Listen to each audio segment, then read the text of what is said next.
Hello everyone. Forgiveness is not weakness. It's not about pretending nothing happened. It's the quiet decision to stop carrying emotional poison in your heart so love can breathe again.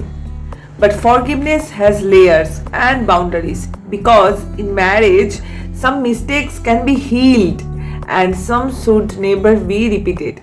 मतलब कुछ heal हो सकता है and कुछ ऐसा है जो एक बार हो चुका है वो मतलब कभी भी नहीं होना चाहिए ऐसा गलती, बट कुछ चीजें फॉरगिवनेस के लायक है.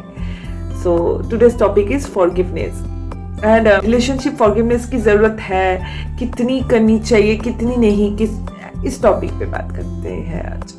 So okay, now part 1, why forgiveness matters. Two imperfect people trying to build a perfect bond. Misunderstanding is natural, words slip out, expectations clash, emotions hurt. If every small hurt becomes a permanent wound, marriage turns into a battlefield. Forgiveness allows couple to say, I see your mistake, I see your regret, and I choose peace over punishment. It's the emotional reset button, not for erasing the past, but for protecting the future. तो यही है कि बहुत छोटे छोटे गलतियां and एक दूसरे को हार्ट कर देते हैं हम लोग, तो उतने छोटे छोटे चीज़ों को पकड़ के बैठे रहेंगे तो मैरिज बैटलफील्ड की तरह लगेगा.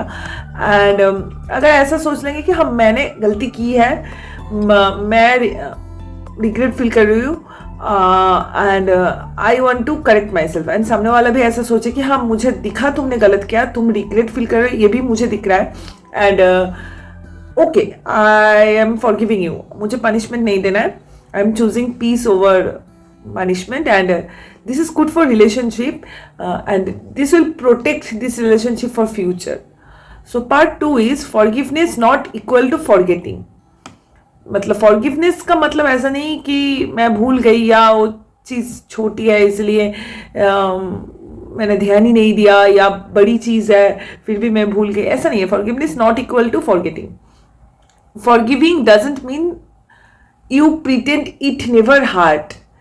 It doesn't mean you accept the same behavior again. It doesn't mean you lose your self-respect. तो forgiveness का मतलब ये नहीं होता तीनों. Forgiveness simple means I am done reliving. Forgiveness simply means I am done reliving this pain every day. I am choosing emotional freedom. You can remember the lesson without holding the anger. तो forgiveness का बस इतना ही मतलब है. Forgiveness का मतलब ऐसा नहीं है, कोई बोलता है कि तुम ज़्यादा बोल रहे हो, क्यों तुम फॉरगिवनेस नेचर नहीं है तुम्हारा, ऐसा नहीं है. फॉरगिवनेस का मतलब ऐसा नहीं है कि तुम कुछ गलत कर दो, सामने वाला नोटिस भी ना करे. सामने वाला नोटिस भी करेगा, उस पर बोलेगा भी कि तुमने ये किया, ये सही नहीं किया, बट उस पर गुस्सा हो के तुमसे बात करना छोड़ देना या मारपीट करना या कुछ बातें करते रहना या तुम्हें पनिशमेंट पे पनिशमेंट देते जाना, ऐसा नहीं. उसको ये चीज़ याद रहेगा या याद रहेगी, मतलब सामने वाला कुछ करेगा तो बट वो उस चीज़ को खींचेगा नहीं, बट बात ही नहीं करेगा, नोटिस ही नहीं करेगा, ऐसा नहीं है. फॉरगिवनेस का मतलब फॉरगेटिंग या नॉट नोटिसिंग नहीं होता है. So part 3 is when forgiveness is a gift. In marriage, forgiveness works beautifully when the apology is real. When the apology is real, the effort is visible. जिसने गलती किया उसका effort visible. The behavior changes. मतलब सामने जिसने गलती किया उसका behavior change हो रहा है, same गलती नहीं हो रहा है. Both partners learn from the heart. दोनों ही समझ रहे हैं एक दूसरे को क्या तकलीफ दी, इससे चेंज हो रहा है. Sometimes I'm sorry is just a word.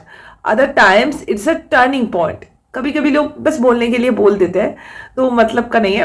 अगर आई एम सॉरी एंड मैं रिग्रेट फील कर रही हूँ ये मीन करे कोई, then that person will change, उसका एफर्ट या बिहेवियर चेंज दिखेगा सामने वाले को, तो तब फॉरगिवनेस अच्छे से काम करता है दिस सिचुएशन में.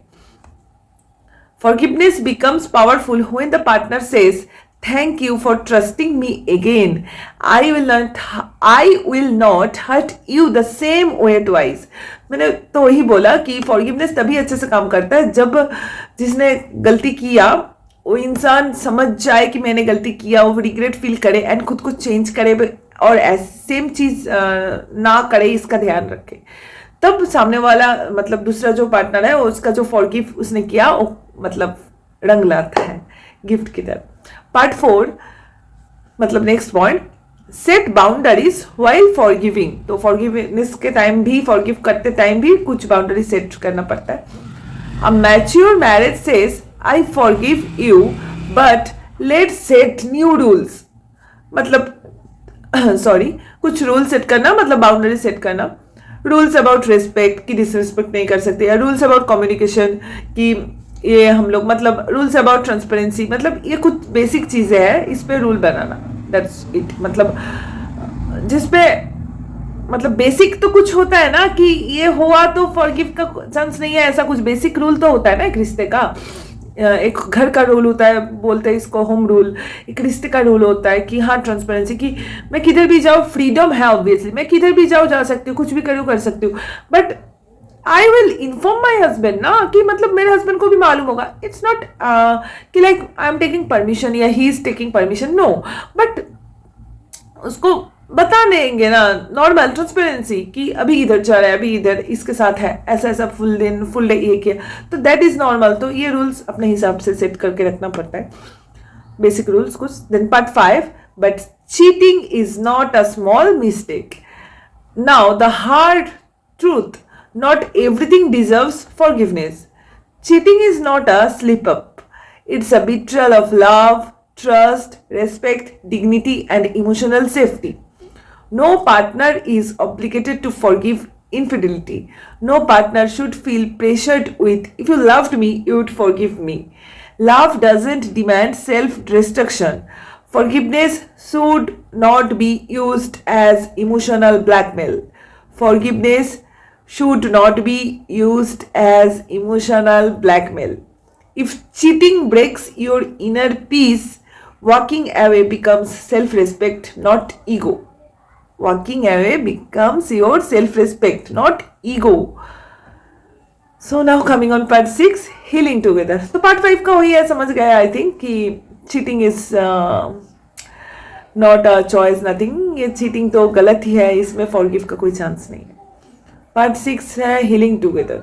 Forgiveness is a journey, sometimes slow, it can be slow, sometimes messy, yeah it can be, sometimes painful, but when two mature hearts sit together, talk honestly, own their flaws, कि मैंने ये गलती की है, मैं मान लेती हूँ, I am feeling regret for that, and value the relationship more than their anger. मतलब सामने वाला जो है, एक ने बोला कि मैं रिग्रेट फील करूँ, दूसरा जो है वो बोलेगा कि मैं गुस्से से ऊपर इस रिश्ते को रख रही मतलब गुस्से से मेरे लिए ये रिश्ते ज़्यादा इंपॉर्टेंट है। Healing becomes possible, then healing becomes possible जब साथ बैठ के ऐसे ऐसे बात करते हैं।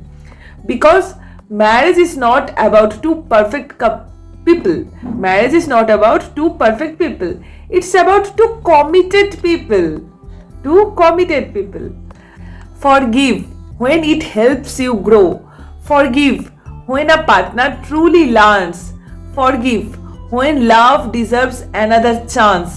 But never forgive at the cost of your dignity, your peace, or your emotional safety. Sometimes forgiveness saves a marriage, sometimes it saves you. Grow with love, but stay loyal to your self-respect. So, यही था आज का topic, forgiveness.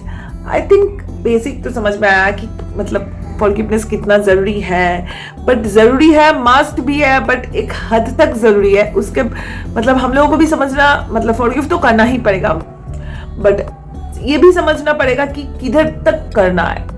ऐसा नहीं कि कुछ भी करो फॉरगिव कर दो। तो दिस इज इट।